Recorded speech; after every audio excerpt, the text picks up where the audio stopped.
11 yoshimdan beri taekvondo bilan shug'ullanaman. Har bir sportchilarda g'alaba va mag'lubiyatlar bo'ladi.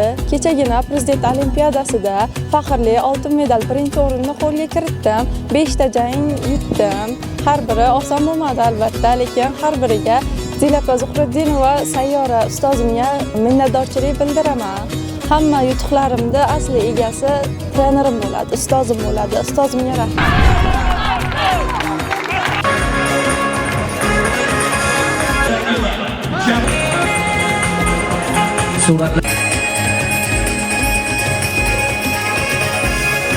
Taekvondo va sport turi bo'yicha 1,5 yil mobaynida trenirovka qilaman. Hozirgi vaqtda esa Qarshi Olimpiya va Paralimpiya sport turlariga tayyorlash markazida o'qiyman. Kechagi bo'lgan Prezident Olimpiadasida ham 3-o'rinda oldim. Bo'lib o'tayotgan Prezident Olimpiadasida taekvondo va sport turi bo'yicha 3-o'rinda oldim. Trenerim Zuhriddinova Sayyoraxon Zilapamga kattakon rahmat aytaman. Rahshona Haydarova, Qashqadaryo viloyati.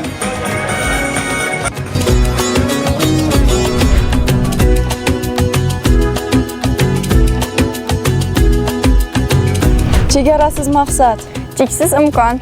Prezident Olimpiadasi.